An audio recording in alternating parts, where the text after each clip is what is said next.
warahmatullahi wabarakatuh. Kembali lagi di channel aku, Meti Novia Hamburg Channel. Oke teman-teman, pada kesempatan kali ini kalian akan melihat sesuatu yang berbeda dari channel aku. Biasanya channel aku tuh membahas tentang pembelajaran atau metode gitu. Kita juga udah pernah bahas tentang resume dari seminar internasional. Nah, kita kali ini akan sedikit berbeda karena mata kuliahnya itu adalah kajian prosa. Ya, betul, kajian prosa.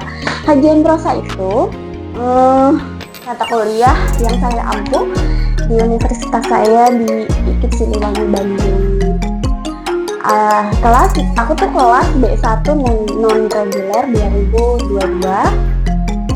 NIM aku 222-192. Dosen pengampu aku menugaskan aku atau men-challenge aku untuk membacakan sebuah cerpen.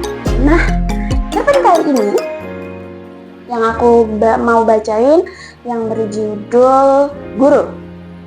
Nah, cerpen Guru ini buah karya dari seorang sastrawan yang bernama Putu Wijaya.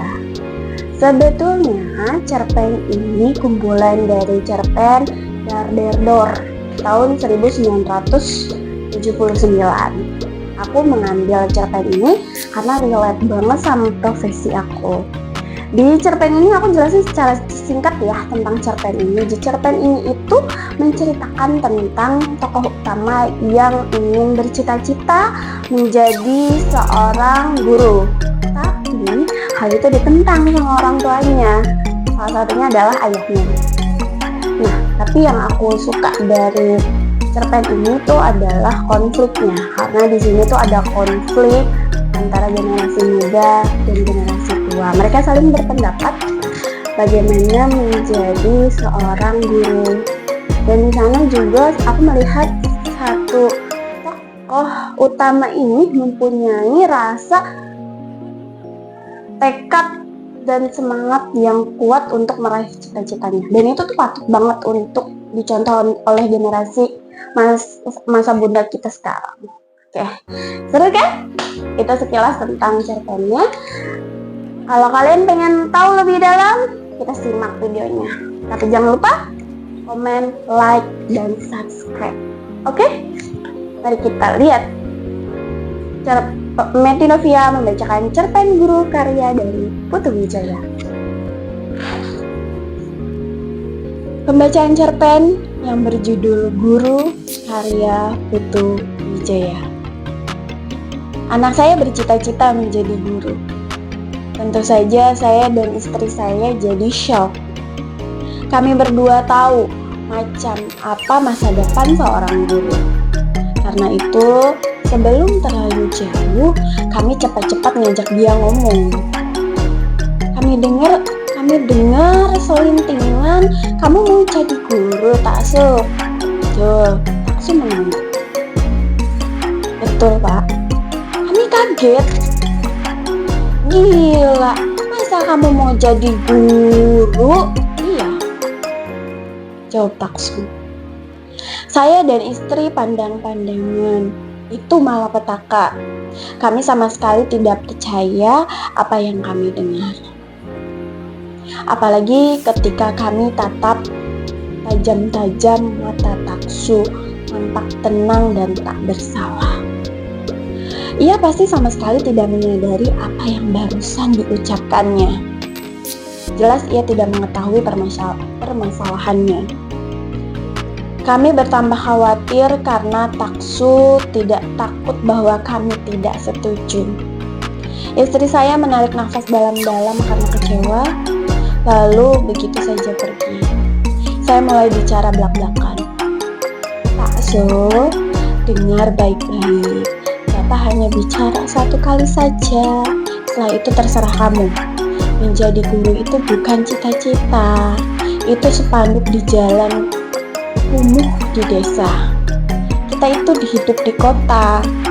Dan ini era milenium ketiga yang diwarnai oleh globalisasi alias persaingan bebas. Di masa sekarang ini tak ada orang yang mau jadi guru. Semua guru itu dealnya jadi guru karena terpaksa. Karena mereka gagal meraih yang lain. Mereka jadi guru asal tidak nganggur saja. Ngerti? Setiap kali kalau ada kesempatan, mereka jadi guru Setiap kali kalau ada kesempatan, mereka akan loncat ngambil yang lebih menguntungkan.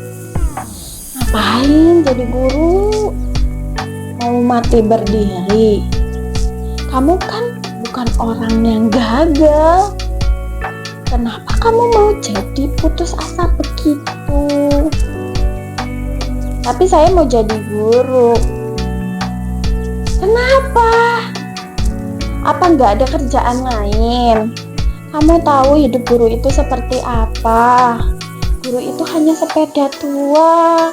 Ditawar-tawarkan sebagai besi rongsokan pun tak ada yang mau beli. Hidupnya kejepit, tugas seabrak-abrak tetapi duit nol besar. Lihat mana ada guru yang naik Jaguar. Rumahnya saja rata-rata kontrakan di gang kumuh. Di desa juga guru hidupnya bukan dari mengajar tapi dari tani. Karena profesi guru itu gersang, boro-boro sebagai cita-cita. Buat ongkos jalan saja kurang. Cita-cita itu harus tinggi. Taksu, masa jadi guru? Itu cita-cita sepele banget. Itu namanya menghina orang tua. Masa kamu tidak tahu mana ada guru yang punya rumah bertingkat? Tidak ada guru yang punya deposit dolar. Guru itu tidak punya masa depan, Taksu. Dunianya suram. Kita tidur, dia masih saja utak-atik menyimpan bahan pelajaran atau memeriksa PR. Kenapa kamu bodoh sekali mau masuk neraka? Padahal kamu masih muda, otak kamu encer. Dan biaya untuk sekolah sudah kami siapkan. Coba pikir lagi dengan tenang, dengan otak yang dingin. Sudah saya pikir masa-masa. Saya terkejut. Pikirkan sekali lagi. Bapak masih kasih waktu 1 bulan. Taksu menggeleng. Dikasih waktu 1 tahun pun hasilnya sama, Pak. Saya ingin jadi guru. Tidak, kamu pikir saja dulu 1 tahun lagi. Kami tinggalkan Taksu dengan hati panas. Istri saya ngomel sepanjang perjalanan yang dijadikan bulan-bulanan itu saya. Menurut dia, sayalah yang sudah salah didik. Sehingga Taksu jadi cupet pikirannya. Kamu terlalu memejakan dia, makanya dia seenak perutnya saja sekarang. Masa mau jadi guru, itu kan bunuh diri.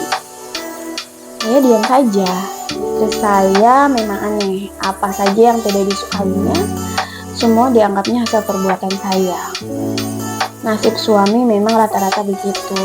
Di luar bisa galak melebihi macan, berhadapan dengan istri hancur. Bukan hanya 1 bulan, tetapi 2 bulan kemudian kami berdua datang lagi mengunjungi Taksu di tempat kosannya. Kali ini kami tidak muncul dengan tangan kosong. Istri saya membawa kerupuk ikan kegemaran Taksu. Saya sendiri membawa sebuah laptop baru yang paling canggih sebagai kejutan. Taksu senang sekali. Tapi kami sendiri kembali sangat terpukul ketika kami tanyakan bagaimana hasil perenungannya 2 bulan. Taksu memberi jawaban yang sama. Saya sudah bilang saya ingin jadi guru, kok ditanya lagi, Pak? Katanya sama sekali tanpa rasa berdosa. Sekarang saya naik darah. Istri saya jangan dikata lagi, langsung kencang mukanya. Dia tak bisa lagi mengekang marahnya. Taksu disemprotnya habis. Taksu, kamu mau jadi guru? Pasti karena kamu terpengaruh oleh pujian-pujian orang-orang pada guru itu ya? Damkar istri saya. Mentang-mentang mereka bilang guru pahlawan, guru itu berbakti kepada nusa dan bangsa. Itu omong kosong, itu bohong semua. Itu bahasa pemerintah. Apa kamu pikir betul guru itu yang sudah menyebabkan orang jadi pintar? Apa kamu tidak baca di koran? Banyak guru-guru yang brengsek dan bejat sekarang. Taksi tidak menjawab. Negara sengaja muji-muji guru setinggi langit, tetapi lihat sendiri, negara tidak pernah memberi gaji yang setimpal. Karena mereka yakin banyak orang seperti kamu yang sudah puas karena dipuji. Mereka tahu kelemahan orang-orang seperti kamu, Taksu. Dipuji sedikit saja sudah mau banting tulang kerja rodi, tidak peduli tidak dibayar. Kamu tertipu, Taksu. Puji-pujian itu dibuat supaya orang-orang yang lemah hati seperti kamu masih tetap mau jadi guru. Padahal anak-anak pejabat itu sendiri berlomba-lomba dikirim ke luar negeri biar sekolah tinggi supaya nanti bisa mewarisi jabatan bapaknya. Masa begitu saja kamu tidak nyaho? Taksu tetap tidak menjawab. Kamu kan bukan jenis yang suka dipuji, kan? Kamu sendiri bilang apa gunanya puji-pujian? Yang penting ada sesuatu yang konkret. Yang konkret itu adalah duit.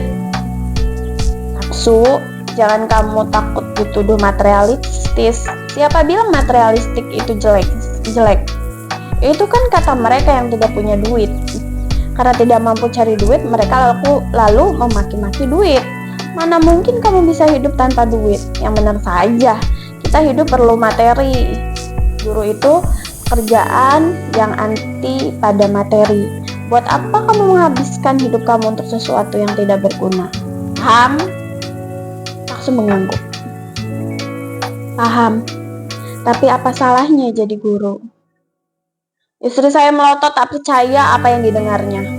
Akhirnya dia menyembur. Laptopnya bawa pulang saja dulu, Pak. Biar Taksu mikir lagi. Kasih dia waktu 3 bulan supaya bisa lebih mendalam dan memutuskan sesuatu. Ingat, ini soal hidup matimu sendiri, Taksu. Sebenarnya saya mau ikut bicara, tapi istri saya menarik saya pergi. Saya tidak mungkin membantah di jalan istri saya berbisik. Sudah waktunya membuat shock terapi pada Taksu. Sebelum dia kejeblos terlalu dalam, ia memang memerlukan perhatian. Karena itu dia berusaha melakukan sesuatu yang menyebabkan kita terpaksa memperhatikannya. Dasar anak zaman sekarang, akal bulus. Yang dia kepingin bukan laptop tapi mobil. Bapak harus kerja keras beliin dia mobil supaya mau mengikuti apa nasihat kita. Saya tidak setuju. Saya punya pendapat lain. Tapi apa artinya bantahan seorang suami? Kalau adik istri saya atau kakaknya atau bapak ibunya yang membantah, mungkin akan diturutinya. Tapi kalau itu saya, jangan harap. Apa saja yang saya usulkan mesti dicurigainya ada pamrih kepentingan keluarga saya. Istri memang selalu mengukur suami dari perasaannya sendiri. 3 bulan kami tidak mengunjungi Taksu, tapi Taksu juga tidak menghubungi kami. Saya jadi cemas. Ternyata anak memang tidak merindukan orang tua. Orang tua yang selalu minta diperhatikan anak. Akhirnya tanpa diketahui oleh istri saya datang lagi. Sekali ini saya datang dengan kunci mobil. Saya tarik deposit saya di bank dan mengambil kredit sebuah mobil. Mungkin Taksu ingin punya mobil mewah, tapi saya hanya kuat beli murah. Tapi sejelek-jeleknya kan mobil dengan bonus janji. Kalau memang dia mau mengubah cita-citanya, jangankan mobil. Jangankan mobil mewah, segalanya akan saya serahkan nanti. Bagaimana Taksu?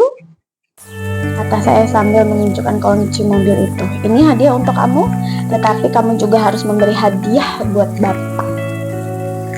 Sebentar, saya minum dulu ya guys.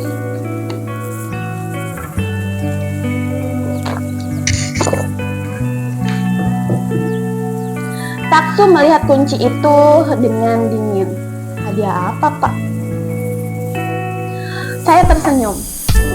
3 bulan Bapak rasa sudah cukup lama buat kamu untuk memutuskan. Jadi singkat saja, mau jadi apa kamu sebenarnya? Taksu memandang saya. Jadi guru. Kan sudah saya bilang berkali-kali. Kunci mobil yang sudah ada di tangannya saya rebut kembali. Mobil ini tidak pantas dipakai seorang guru. Kunci ini boleh kamu ambil sekarang juga kalau kamu berjanji bahwa kamu tidak akan menjadi guru. Sebab itu memalukan orang tua kamu. Kamu ini investasi untuk masa depan kami. Taksu mengerti. Kami sekolahkan supaya kamu meraih gelar, punya jabatan, menghormati orang, supaya kami ikut terhormat. Supaya kamu berguna kepada bangsa dan punya duit untuk merawat kami orang tuamu kalau kamu sudah jompo nanti. Bercita-citalah yang benar. Bo mau jadi presiden gitu, masa guru? Gila. Kalau kamu jadi guru paling banter, setelah menikah kamu akan kembali menempel di rumah orang tuamu dan menyusu sehingga semua warisan habis ludes. Itu namanya kerdil pikiran. Tidak, aku tidak mau anakku terpuruk seperti itu. Lalu saya letakkan kembali kunci itu di depan hidungnya. Taksu berpikir, kemudian saya bersorak gegap gembira di dalam hati karena ia memungut kunci itu lagi. Terima kasih Pak, Bapak memperhatikan saya dengan sesungguh-sungguhnya. Saya hormat atas perhatian Bapak. Sembari berkata itu, Taksu menarik tangan saya, lalu di atas telapak tangan saya ditaruhnya kembali kunci mobil itu. Saya ingin jadi guru, maaf. Kalau tidak menahan diri, pasti waktu itu juga Taksu saya tampar.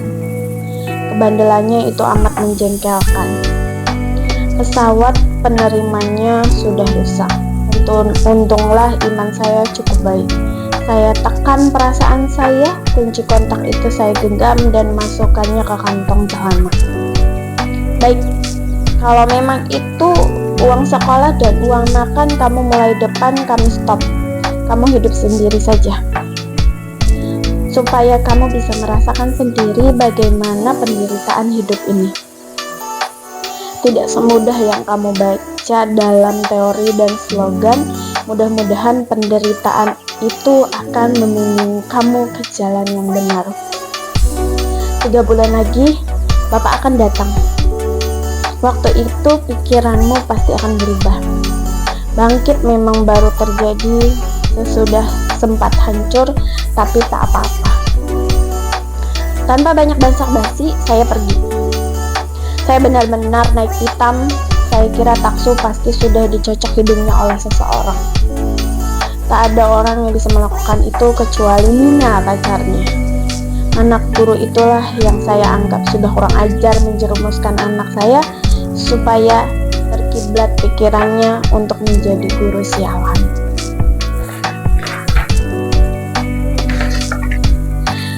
Tepat 3 bulan kemudian saya datang lagi. Kali ini saya membawa kunci mobil mewah. Tapi terlebih dahulu saya mengajukan pertanyaan yang sama. Coba jawab. Untuk terakhir kalinya, mau jadi apa kamu sebenarnya? Mau jadi guru? Saya tak mampu melanjutkan. Tinju saya melayang ke atas meja. Gelas di atas meja meloncat. Kopi yang ada di dalamnya muncrat ke muka saya. Tapi kenapa? Kenapa? Apa informasi kami tidak cukup buat membuka mata dan pikiran kamu yang sudah dicekoki oleh perempuan anak guru kere itu? Kenapa kamu mau jadi guru, Taksu? Karena saya ingin menjadi guru. Tidak, kamu tidak boleh jadi guru.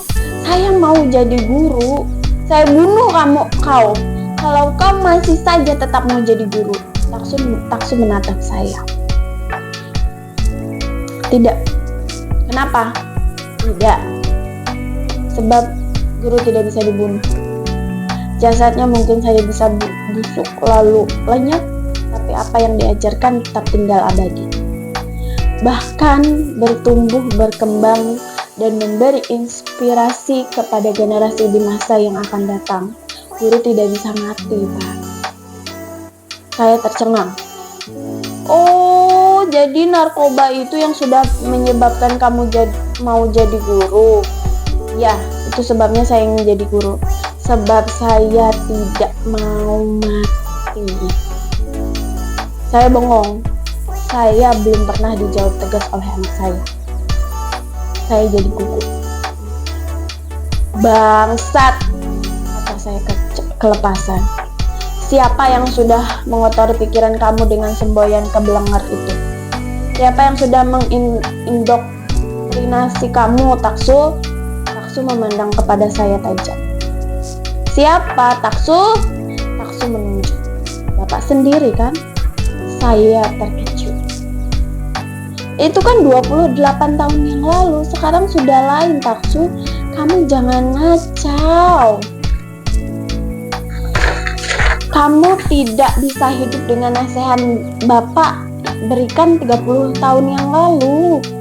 Waktu itu kamu malas, kamu tidak mau sekolah, kamu hanya main-main, kamu bahkan bandel kurang ajar pada guru-guru kamu yang datang ke sekolah naik ojek. Kamu tidak sadar meskipun sepatunya butut dan mukanya layu kurang gizi, tapi itulah orang-orang yang akan menyelamatkan hidup kamu. Itulah gudang ilmu, harus kamu tempel sampai kamu siap. Sebelum kamu siap, kamu harus menghormati mereka, sebab dengan menghormati mereka baru ilmu itu bisa melekat. Tanpa ada ilmu, kamu tidak akan bisa bersaing di zaman global ini. Tahu? 1 jam saya memberi Taksu kuliah, saya telanjangi semua persisnya tentang hidup. Dengan tidak malu-malu lagi, dengan tidak malu-malu lagi,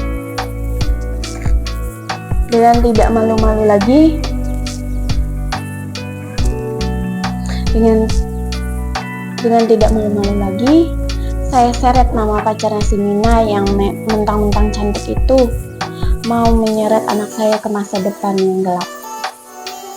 Tidak betul cinta itu buta. Tidak betul cinta itu buta. Bentak saya kalap. Kalau cinta benar buta, apa gunanya ada bikini?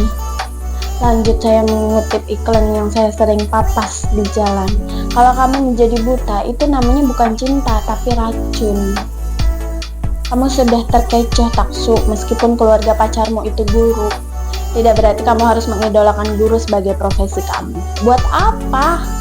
Justru, kamu harus menyelamatkan keluarga guru itu dengan tidak perlu menjadi guru. Sebab mereka tidak perlu hidup hancur berantakan gara-gara bangga menjadi guru. Apa artinya kebanggaan kalau hidup di dalam kenyataan lebih menghargai dasi, mobil, duit, dan pangkat? Punya duit, pangkat, dan harta benda itu bukan dosa. Mengapa harus dilihat sebagai dosa? Sebab itu semuanya alat untuk bisa hidup lebih beradab. Kita bukan penyembahnya. Tidak pernah ada ajaran yang menyuruh kamu menyembah materi. Kita hanya memanfaatkan materi itu untuk menambah hidup kita lebih manusiawi. Apa manusia tidak boleh berbahagia?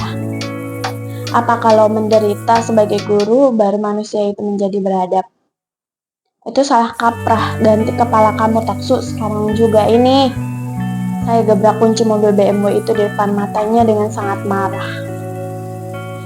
Ini 1 miliar tahu.